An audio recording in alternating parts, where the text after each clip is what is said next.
नमस्कार। आकाशवाणी से प्रस्तुत है समाचार संध्या।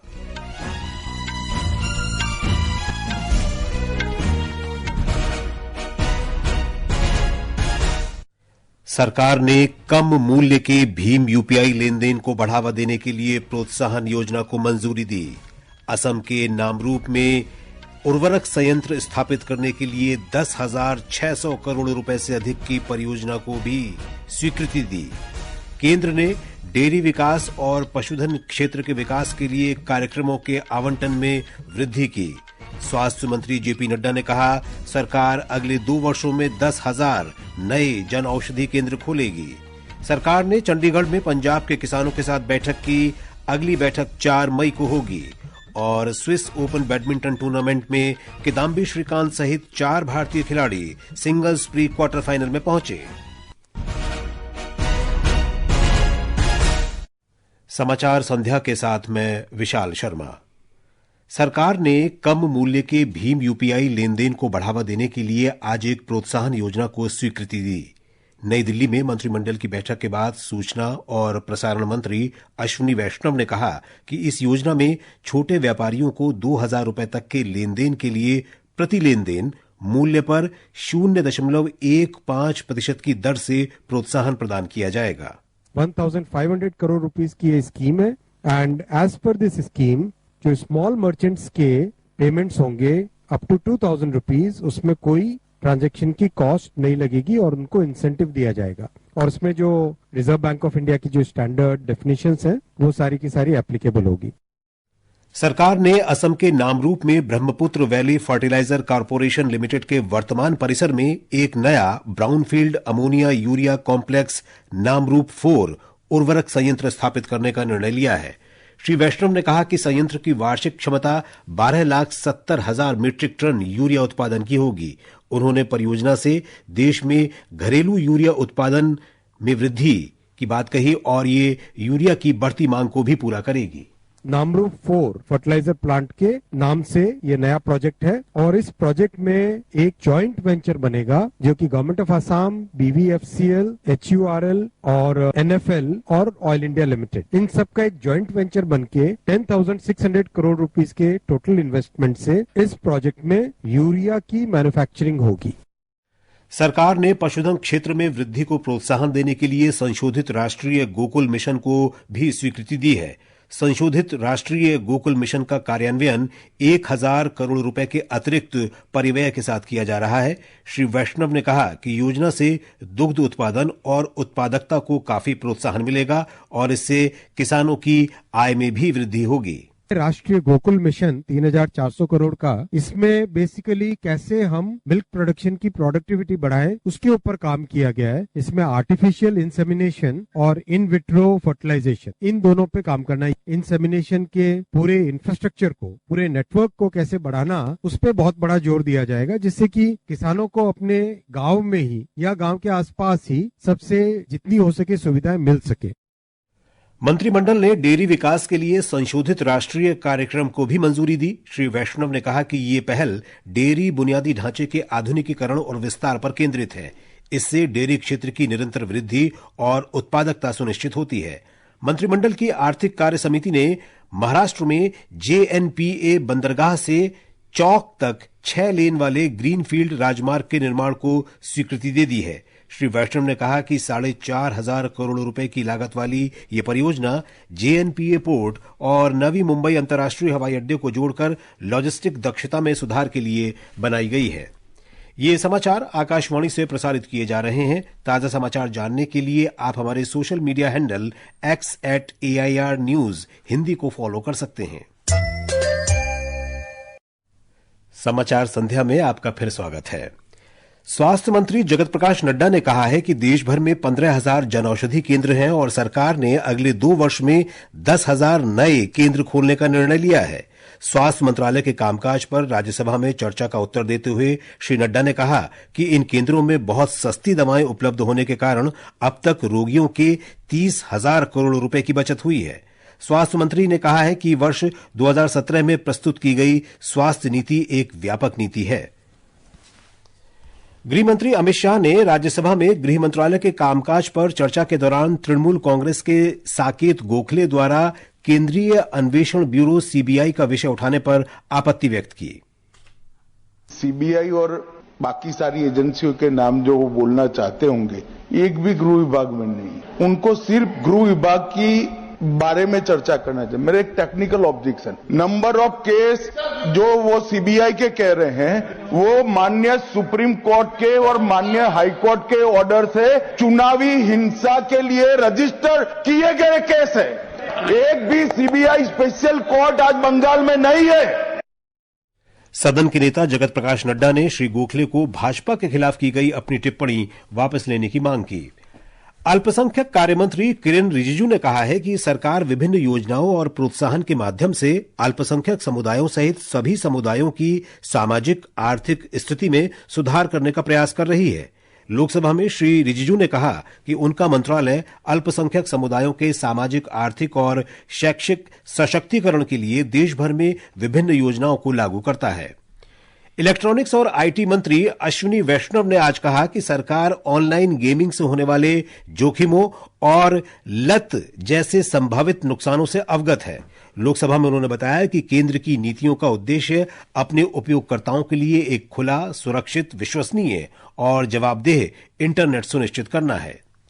सरकार ने 2035 तक अपना अंतरिक्ष स्टेशन भारत अंतरिक्ष स्टेशन बनाने की योजना बनाई है। अगर सब कुछ सही रहा तो वर्ष 2040 तक एक भारतीय अंतरिक्ष यात्री चंद्रमा पर होगा।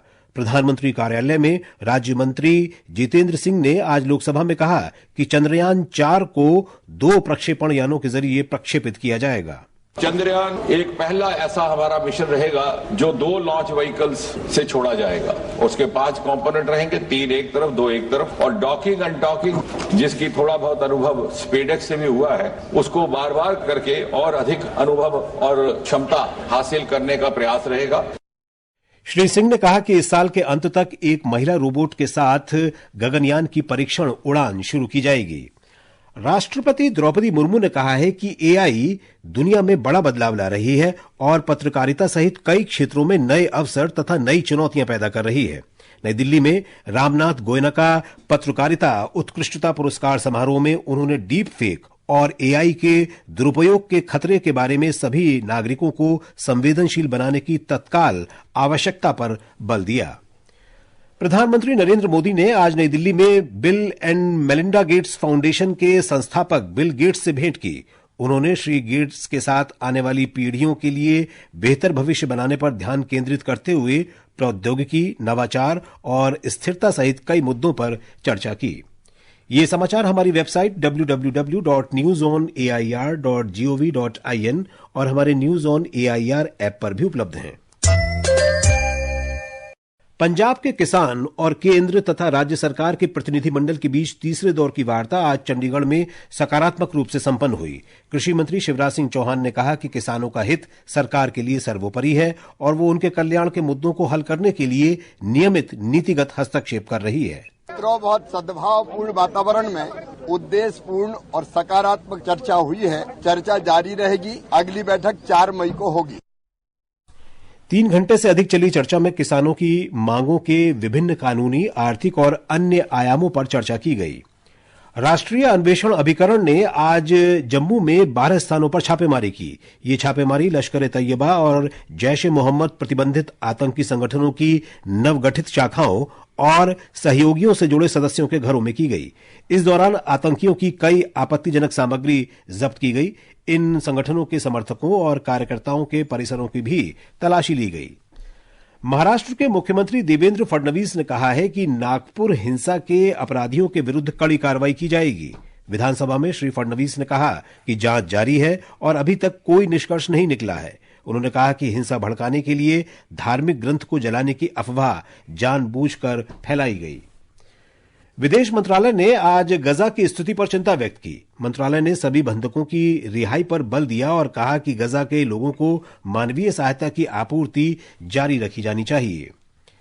नासा के अंतरिक्ष यात्री सुनीता विलियम्स और बुच विल्मोर तथा निक हेग और रूसी अंतरिक्ष यात्री Alexander Gorbunov SpaceX crew dragon spacecraft से पृथ्वी पर आज सवेरे वापस आ गए। उनका स्पेसएक्स कैप्सूल मैक्सिको की खाड़ी में उतरा। इसके साथ ही सुनीता और बुच की 9 महीने की कठिन परीक्षा समाप्त हो गई। दोनों पिछले साल जून से ही अंतर्राष्ट्रीय अंतरिक्ष स्टेशन पर थे।